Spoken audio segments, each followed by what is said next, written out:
Dear students, இன்னைக்கு நம்ம The Portrait of a Lady by Khushwant Singh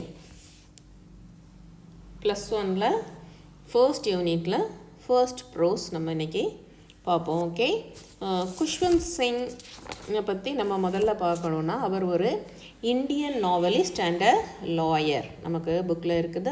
about the author நம்ம பார்ப்போம். குஷ்வந்த் சிங், இவர் தான் குஷ்வந்த் சிங். ஓகே, இவர் ஒரு Indian novelist and a lawyer. இவர் ஒரு வக்கீலாகவும் இருந்தார். He studied at Stephen's college Delhi and King's college London. So அவருடைய ஃபஸ்ட்டு ஸ்டடீஸ் வந்து அண்டர் கிராஜுவேஷன் வந்து ஸ்டீஃபன்ஸ் காலேஜில் பண்ணுறாரு. அதுக்கப்புறம் லண்டனில் கிங்ஸ் காலேஜில் அவர் வந்து படிச்சிருக்கிறாரு master degree. He join the Indian foreign service in 1947. As a writer, he is best known for his keen secularism, sarcasm and love for poetry. அவருடைய பாடல்கள் வந்து ஒரு பரியாசம் செய்யக்கூடிய ஒரு கேலிக்கூத்தான பாடல்களாக இருந்தது. He served as the editor of several literary and news magazine as well as 2 newspapers. அவர் வந்து எடிட்டராக வந்து நிறைய மேகசின்ஸ்க்கும் நியூஸ் பேப்பர்ஸ்க்கும் ஒர்க் பண்ணியிருக்கிறாரு. Khushwant Singh was awarded with Padma Bhushan in 1974. 1974ல் Padma Bhushan award வாங்கியிருக்காரு. அதுக்கப்புறம் பத்ம விபூஷன் வந்து நம்ம கவர்மெண்ட் ஆஃப் இந்தியா வாங்கியிருக்காரு. Sahitya academy fellowship by Sahitya academy of India. So இது வந்து Padma Bhushan Padma Vibhushan 2 award our வாங்கியிருக்கிறாரு. The mark of Vishnu, a history of six, the train to Pakistan, success Mantra, we Indians and death at my door step R some of his brilliant works. இதெல்லாம் வந்து அவருடைய மற்ற எழுத்துத்துறையில் அவர் செய்த சேவை என்று நம்ம சொல்லலாம். அடுத்து வந்து இது வந்து நம்ம இன்னைக்கு first unit post the portrait of a lady. What is the portrait of a lady?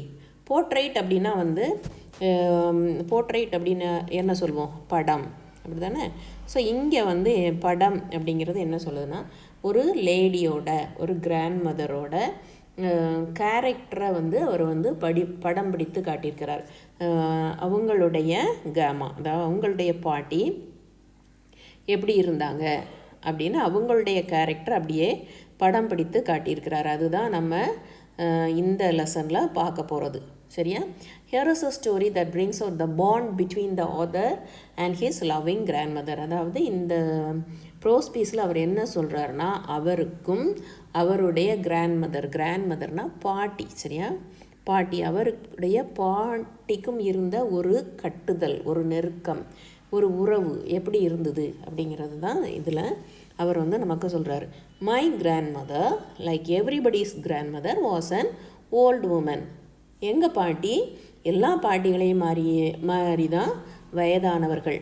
She had been old and wrinkled for the 20 years that I had known her.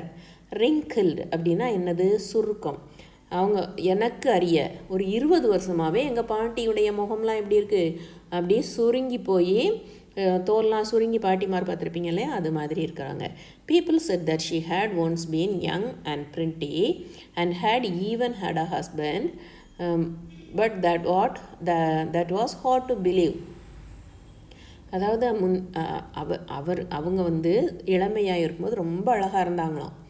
அதோட அவளுக்கு ஒரு ஹஸ்பண்டும் இருந்தாங்களாம். அதுவும் என்னால் நம்பவே முடியலை. அதாவது இவர் வந்து குஷ்வந்த் சிங் அவங்க பாட்டியை பார்க்கும்போதெல்லாம் அவங்க தனியாகவே தான் பார்த்துருக்காங்க, தாத்தாவோட பார்க்கல. அதனால் ஒரு தாத்தா இருந்தாரா அப்படிங்கிறதையே வந்து இவருக்கு நம்பவே முடியலையாம். My grandfather's portrait hung above the mantelpiece in the drawing room. அவங்க தாத்தாவுடைய போர்ட்ரேட் அப்படின்னு சொன்னேன் இல்லையா? போர்ட்ரேட் அப்படிங்கிறது படம். ஸோ இந்த இடத்துல வந்து போர்ட்ரேட் அப்படிங்கிறது அவங்க தாத்தாவுடைய ஃபோட்டோ அப்படிங்கிறத தான் வந்து அவர் சொல்கிறாரு. அவங்க தாத்தா எப்படி இருப்பாராம்? ஒரு நீளமாக பெரிய தாடி வச்சுக்கிட்டு இருப்பாராம். பாருங்கள், இந்த பாருங்கள், இது மாதிரி ஒரு பெரிய தாடி, வெள்ளை கலரில் தாடி வச்ச ஒரு ஃபோட்டோவில் உள்ளவர் தான், ஃபோட்டோவில் தான் அவர் வந்து அப்படி பார்த்துருக்காரு. ஒரு பெரிய தாடி, பேர்டு அப்படின்னா தாடி, இந்த இதுதான் என்னது தாடி. ஸோ இப்படி ஒரு தாடியோட அதை உள்ள ஃபோட்டோவை அவர் பார்த்துருக்கார். அவ்வளோதான் அவருக்கு வந்து அந்த தாத்தாவை பற்றி தெரிஞ்ச விஷயமே வந்து இதுதான். portrait hung above the mantelpiece in the drawing room. mantelpiece அப்படின்னா என்னது, இந்த ஃபயர் பிளேஸ், அதாவது ரொம்ப குளிருக்கு நெருப்பு போட்டு வச்சுருப்பாங்க இல்லையா, அந்த வால்கிட்ட ப்ரொஜெக்ட் பண்ணி வச்சுருப்பாங்க, அதான் mantelpiece, குளிர் காயிற இடம். அந்த இடத்துக்கு மேலே அந்த தாத்தாவுடைய ஃபோட்டோவை எங்கே மாட்டியிருக்காங்க, ட்ராயிங் ரூமில் மாட்டியிருக்காங்க. he wore a big turban. turban அப்படின்னா என்னது, தலைப்பாகை, ஒரு பெரிய டர்பன், அதாவது சிங்குனாலே அவங்க வந்து தலைப்பாகை தான் அணிஞ்சிருப்பாங்க, அப்படி தானே. his long white beard. his long white beardனா என்ன சொன்னேன், பேர்ட்னா என்னது, தாடி, அப்படி தானே. covered the best part of his chest and he looked at least 100 years old. அவர் வந்து அவரை பார்க்குறதுக்கு 100 years old மாதிரி, 100 years ஓல்டாக நிச்சயமாக இருந்திருக்க மாட்டார். ஆனால் அவருடைய ஒயிட் பேர்டு, வெள்ளை தாடியை பார்த்தா அவருக்கு 100 வயசு மாதிரி தெரியுதான். he did not look the sort of person who would have a wife or children. So அவரை பார்த்தாலும் இவருக்கு ஒரு ஒய்ஃப் இருந்திருப்பாங்களா, பிள்ளைங்க இருந்திருப்பாங்களா அப்படின்னு நினைக்க முடியல. அதோட ஒய்ஃபும் பிள்ளைமான்கிறதோட நிறைய கிராண்ட் சில்ட்ரன், ரொம்ப தாத்தா. he looked as if he could only have lots and lots of grandchildren. so many, அதாவது எக்கச்சக்கமாக அது பேர குழந்தைங்க இருக்கிற மாதிரி இருக்குது அவர் முகத்தை பார்த்தா, அவ்வளோ ஓல்டாக அவர் தெரிகிறாரு அப்படின்னு சொல்கிறார். as for my grandmother being young and pretty, the thought was almost revolting. அதான் எங்கள் பாட்டி வந்து அவரை கம்பேர் பண்ணும்போது ரொம்ப யங்காகவும் அழகாகவும் இருக்காங்க. she often told us of the games she used to play as a child. நான் சின்ன பிள்ளையாக இருக்கும்போது அப்படி விளையாண்டேன், இப்படி பொதுவாகவே பாட்டி மாதிரி நான் அந்த காலத்தில் அப்படின்னு கதை விடுவாங்க. அது மாதிரி தான் இந்த பாட்டியும் கதை விடுறாங்க. that seemed quite absurd and undignified on her part, and we treated it like the fables of the prophets she used to tell us. அதாவது seemed quite absurd. absurd அப்படின்னா இன்கன்சிஸ்ட், அதாவது ஒரு கோர்வையாக வந்து சொல்ல மாட்டாங்க. அன்டிக்னிஃபைடு அப்படின்னா இவங்க, அதாவது ஒரு பாட்டி, நம்மளை வந்து பாட்டியை வந்து நம்ம மரியாதையாக பார்ப்போம். அவங்க சின்ன பிள்ளைய இங்கே உடனே அங்கே குதிச்சேன் அப்படின்னு சொல்லும்போது அது ஒரு கண்ணியமற்ற செயலாக தோணுது அவருக்கு, அவ்வளோதான். அப்புறம் வந்து ஒரு அது ஃபேபிள்ஸ் அப்படின்னா கதை விட்ற மாதிரி இருக்குது, சில நேரம் இருக்குது, சில நேரம் தீர்க்க தரிசனம் சொல்கிற மாதிரி, அதாவது பின்னால் வரக்கூடிய முன்கூட்டி சொல்லுவாங்களா அந்த மாதிரி. ஸோ அதாவது அவர் வந்து மொத்தத்தில் அந்த பாட்டி சொல்கிறத நம்பவே இல்லை. நான் அங்கே ஏறினேன் அங்கே குதித்தேன் அப்படி நம்ம பாட்டி சொன்னால் நம்ம அப்படி நம்மளால் வந்து அதை கற்பனை கூட பண்ண முடியாது இல்லையா, அதை தான் அவர் சொல்கிறார். she had always been short and fat, slightly bent. அவங்க வந்து எப்படி இருப்பாங்கன்னா கொஞ்சம் குண்டாக இருப்பாங்க, குட்டையாக இருப்பாங்க, குண்டாக இருப்பாங்க, அப்படி கொஞ்சம் கூன் விழுந்து போய் இருப்பாங்க. her face was criss-cross அப்படின்னா குறுக்கம் இருக்க. அவங்க முகம் முழுசுமே ரிங்கிள்ஸ்னால் ஏற்கனவே பார்த்துருக்கோம் இல்லையா, சுருக்கம், running from everywhere to everywhere, அங்கே இங்கேயுமா ஒரு மாதிரி அவங்க சதை எல்லாமே அப்படி சுருங்கி இருக்கும். no, we were certain she had always been as we had known her. அவங்க எப்போவுமே நம்ம பார்க்குற மாதிரி தான் இருப்பாங்க. so terribly old that she could not grown older and had stayed at the same age for 20 years. ஆனால் இவங்க எப்படி இருக்காங்க, வெரி ஓல்டு அப்படின்னு சொன்னாலும் 20 வருஷமாகவே அவங்க வந்து எப்படி இருக்காங்க, எப்படி அந்த காலத்தில் எப்படி பார்த்தா, அதாவது குஷ்வந்த் சிங் பிறந்தப்போ எப்படி பார்த்தாரோ அப்படியே தான் அவர் டிகிரி எல்லாம் முடிச்சுட்டு காலேஜ் படிப்பெல்லாம் முடிச்சுட்டு வந்து பார்க்க போதும் அப்படி தான் இருக்காங்க. she could never have been pretty but she was always beautiful. அவர் ரொம்ப அழகாக இருந்திருக்க மாட்டாங்க, ஆனால் எப்போவுமே அவங்க வந்து அழகு தான். she hobbled about the house in spotless white with one hand resting on her waist to balance her stoop and the other telling the beads of her rosary. hobbled அப்படின்னா நடக்கும்போதே அப்படி தடுமாறி நடக்கிறது, வயசானவங்க நடக்கிறது தான். ஸ்பாட்லெஸ் ஒயிட் அப்படின்னா மாசு மறுவற்ற வெண்மை. அவங்க வீடை வந்து எப்போவுமே எப்படி அதாவது ரொம்ப தடுமாற்றத்தோடு அப்படி நடந்து நடந்து வருவாங்க. எப்போவுமே அவங்க கையை வந்து அவங்க ஒரு கை வந்து அப்படி இடுப்பில் அப்படியே ஊனி வச்சு பேலன்ஸ்க்காக ஊனி வச்சுருப்பாங்க. இன்னொரு கையில் என்ன வச்சுருப்பாங்கன்னா ரோசரி அப்படின்னா ஜெபமாலை. Beads of rose. பீட்ஸ்னால் பாசிக்கு ஒருத்தர் ஜெபமாலை வச்சு இப்படி உருட்டிக்கிட்டே இருப்பாங்க, பார்த்துருக்கீங்களா? அதுதான் அந்த ஜெபமாலையை வச்சு இப்படி உருட்டி ஜெபம் சொல்லிக்கிட்டே இருப்பாங்க. Silver lakhs where scattered untidily over her pale puckered face, and her lips constantly moved in inaudible prayer. அதாவது பார்த்தீங்களா, எப்போவுமே ஒரு இடுப்பில் கை வச்சுக்கிட்டு அப்படி குனிஞ்சிட்டு இருப்பாங்க. இந்த கையில் வந்து இந்த கையில் ஜெபமாலை இருக்கும், இந்த கை வந்து இடுப்பில் வச்சுருக்காங்க. அப்படி பெண்ட் ஆகியிருக்காங்க பாரு, அப்படி இருப்பாங்க. ஸோ அதுதான் அவங்களுடைய எப்போவுமே அவங்களுடைய பாஸ்டர். சரியா? அவங்களுடைய ஸ்கேட்டர்ட் அப்படின்னா சிதறுதல், அன்டைடிலி சுத்தம் இல்லாத. சரியா? வெளிரிய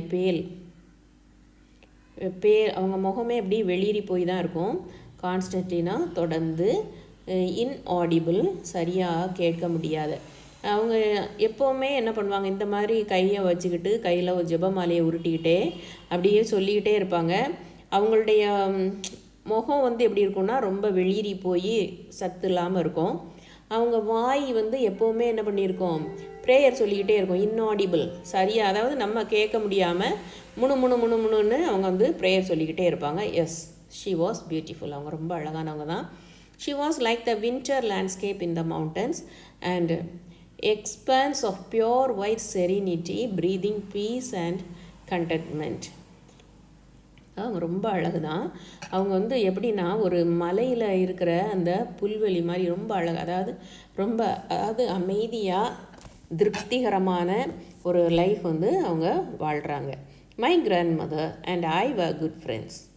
நாங்கள் 2 பேருமே நல்ல தோழர்கள். My parents left me with her when they went to live in the city and we were constantly together.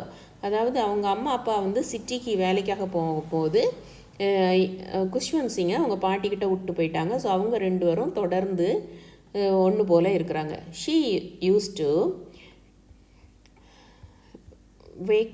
wake me up in the morning and get me ready for school. காலையிலே அவங்கள எழுப்பி விட்டு ஸ்கூலுக்கு ready பண்ணுவாங்க. She said her morning prayer in a monotonous sing-song while she bathed and dressed me in the hope that I would listen and get to know it by heart. அதாவது அவங்க வந்து என்ன பண்ணுவாங்கன்னா, காலையிலேயே இந்த பையனை எழுப்பி விட்டு ப்ரேயர் சொல்ல வைப்பாங்க. அவங்களே சொல்லிக்கிட்டே இருப்பாங்க. அதாவது தானாகவே திருப்பி அந்த ப்ரேயர்ஸ் எல்லாம் சொல்லிக்கிட்டே இருப்பாங்க. அவங்களுக்கு என்னென்னா, இப்படி நம்ம திருப்பி சொல்லிக்கிட்டே இருந்தோன்னா அந்த பையன் என்ன பண்ணிடுவான், பை ஹார்ட் பண்ணுறதுனா மெமரைஸ் பண்ணுறது, மனப்பாடம் பண்ணிடுவான். எப்படினாலும் அவன் வந்து மனப்பாடம் பண்ணிடுவான் அப்படிங்கிறதுக்காக அந்த அவங்க சாங் ப்ரேயர் எல்லாத்தையுமே வந்து திருப்பி சொல்லிக்கிட்டே இருப்பாங்க. திருப்பி ஒரே இதை சொன்னால் என்னாகும், ரொம்ப போரிங்காக இருக்கும். அதானே மொனாட்டஸ்னால் போரிங். ஸோ அந்த மாதிரி அவங்க திருப்பி சொல்லிக்கிட்டே இருப்பாங்க. அவர் வந்து நம்ம ஆத்தரை வந்து கேட்டுக்கிட்டே இருப்பார். ஏன்னா I listen because I love her voice but never bother to learn it. நான் வந்து கேட்டுக்கிட்டே தான் இருப்பேன். ஏன்னு தெரியுமா, நான் வந்து அந்த வாய்ஸ் வந்து எனக்கு ரொம்ப பிடிக்கும். எங்கள் பாட்டியுடைய வாய்ஸ் எனக்கு ரொம்ப பிடிக்கும். ஆனால் அதை படிக்கணுங்கிற எண்ணம்லாம் எனக்கு கிடையாது. Then she would fetch my wooden slate, which she had already washed and plastered with yellow chalk, a tiny earthen ink pot and a red pen, tie them all in a bundle and hand it to me. அதுக்கப்புறம் என்ன செய்வாங்கன்னா, ஃபெட்ச்னா எடுக்கிறது. So அவங்களுடைய wooden slate, அதுக்கப்புறம் yellow chalk, அப்புறம் red pen, ink பாட், தொட்டு எழுதுறதுக்கு ink பாட், இவ்வளோத்தையும் எடுத்து ஒரு கெட்டி அவர் கையில் வந்து கொடுப்பாங்க ஸ்கூல் கிளம்புறதுக்கு. After a breakfast of a thick stale chapati with a little butter and sugar spread on it, we went to school. Stale அப்படின்னா அழுகிய, ராட்டன் அழுகிய. ஸோ அழுகிய சப்பாத்தி ஏதோ கொஞ்சோண்டு வெண்ணெய் பட்டர்னா வெண்ணெயும் சுகரையும் தேய்ச்சி சாப்பிட்ட பிறகு அவங்க ஸ்கூலுக்கு கிளம்பிடுவாங்க. She carried several stale chapatis with her for the village dogs. நிறைய சப்பாத்தி மீதி இருக்கிற அவ்வளோ சப்பாத்தியும் எடுத்துகிட்டு வருவாங்க. எதுக்குன்னா அங்கே இருக்கிற தெருநாய்க்கு போடுறதுக்காக. My grandma always went to school with me because the school was attach to the temple. எங்கள் பாட்டிமா என்ன பண்ணுவாங்க, எப்போவுமே என் கூடயே தான் ஸ்கூலுக்கு வருவாங்க. ஏன்னா அந்த ஸ்கூல் வந்து டெம்பிளோட கோயிலோட ஒட்டி இருக்குது, அட்டாச் பண்ணியிருக்கு. த priest taught us the alphabet and the morning prayer. அங்கே ப்ரீஸ்ட் என்ன பண்ணி கொடுப்பாரு, அல்ஃபபெட்டும் படித்து கொடுப்பாரு, மார்னிங் ப்ரேயரும் படித்து கொடுப்பாரு. While the children sat in rows on either side of the veranda singing the alphabet or the prayer in the chorus, my grandmother sat inside reading the scriptures. So அந்த அவங்களுடைய priest, அவங்களுடைய master வந்து அவருக்கு அல்ஃபபெட்ஸோ பாட்டோ ஸ்கிரிப்சரோ ஏதோ படித்து கொடுக்கும்போது அவங்க grandma என்ன பண்ணுவாங்க, அமைதியாக அங்கே உள்ளே உட்காந்து அந்த வேதங்களை அவங்க வாசிச்சுக்கிட்டு இருப்பாங்க. when we had both finished we would walk back together. School முடிஞ்ச உடனே ரெண்டு பேரும் திருப்பி நடந்து வருவாங்க. this time the village dogs would meet us at the temple door. Evening அவங்க கிளம்பும் போதே அவங்க கூட அவங்களுக்கு ரெடியாக என்ன நிற்கும், தெரு நாய் கரெக்டாக கோயில் வாசலில் நிற்கும். ஏன், they followed us to our home growling and fighting with each other for the chapati we threw to them. growlingனானது ஒன்று சண்டை போடுறது, ஊளை விட்டு சண்டை. அதாவது சப்பாத்தியின் பாட்டி வந்து சப்பாத்தி அந்த மீதி வச்சுருக்காங்களே அந்த சப்பாத்தியை திருநாய்களுக்கு போட்டுக்கிட்டே வருவாங்க. அதை சாப்பிட்றதுக்கு இந்த திருநாயெல்லாம் நல்லா சண்டை போட்டு ஊளையிட்டு சண்டை போட்டுக்கிட்டே சாப்பிடும். When my parents were comfortably settled in the city, they sent for us. அவங்க அம்மா அப்பா அங்கே கம்ஃபர்டபுளாக எங்கே உட்காந்துருக்காங்க, ரொம்ப வசதியாக, கம்ஃபர்டபுளின்னு வசதியாக சிட்டியில் இருக்கிறாங்க. இவங்க இங்கே இருக்கிறாங்க. அப்போ அங்கே இருக்கும்போது என்ன பண்ணுறாங்க, இவனை நான் கூப்பிட்டு போகிறேன் அப்படின்னு சொல்கிறாங்க. குஷ்வந்த் சிங்கை கூப்பிட்டு போகிறேன்னு சொல்கிறாங்க. That was a turning point in our friendship. அதுதான் எங்களுடைய ஃப்ரெண்ட்ஷிப்புக்கு, எங்கள் நெருக்கத்துக்கு ஒரு திருப்பு முனையாக அமைந்தது. Although we shared the same room, my grandmother no longer came to school with me. நாங்கள் வந்து இப்போ என்ன பண்ணுறோம், ஒரே ரூமில் தான் இருந்தாலும் அந்த விஷயம், அதாவது சிட்டிக்கு இவனை கூப்பிட்டு போகிறாங்கன்னு சொன்னோடனே இப்போ ஸ்கூலுக்கு அவங்க வர போகிறது கிடையாது. I use to go to an English school in a motor bus. இப்போது பாட்டிமா இவங்க கூட வர போகிறது கிடையாது. இவர் மட்டும் தான் ஸ்கூலுக்கு, இங்கிலீஷ் ஸ்கூலுக்கு ஒரு மோட்டார் பஸ்ஸில் போகிறாரு. There were no dogs in the streets and she took to feeding sparrows in the courtyard of our city house. So இப்போ வந்து பஸ்ஸில் போகிற வழியில் எங்கேயும் தெருநாயும் கிடையாது. இப்போ அவள் வந்து தெருநாய்க்கு எதுவும் கொடுக்குறதும் கிடையாது. இப்போ அவங்க பாட்டிமா என்ன பண்ணுறாங்கன்னா, ஸ்பேரோஸ்க்கு அவங்க கோட்யார்ட்லேயே வந்து சில தானியங்களை கொடுக்குறாங்க. அவ்வளோதான். ஸ்பேரோஸ் அப்படின்னா சிட்டுக்குருவி, கோட்யார்ட்னா முற்றம். இப்படி முற்றம் இருக்கும் இல்லையா, அதில் வந்து சிட்டுக்குருவிகளுக்கு ஏதோ ஒரு நெல்லோ ஒரு சின்ன தானியங்களோ போட்டு அவங்கள வளர்க்குறாங்க. ஸோ அப்படியே வருஷங்கள் வந்து உருண்டோடிக்கிட்டு இருக்குது. வருஷங்கள் உருண்டோடின பிறகு என்ன அப்படிங்கிறத நம்ம வந்து பார்ட் 2ல் பார்ப்போம். ஓகே, நீங்கள் இதை நல்லா கேளுங்க, நல்லா திருப்பி வாசித்து பாருங்கள். மீனிங்ஸ் தெரியலைன்னா கமெண்ட்டில் கொடுங்க. நீங்கள் லைக் பண்ணிங்கன்னா ஒரு லைக் கொடுங்க, உங்கள் ஃப்ரெண்ட்ஸ்க்கு ஷேர் பண்ணுங்கள், சப்ஸ்கிரைப் பண்ணுங்கள். Okay, thank you.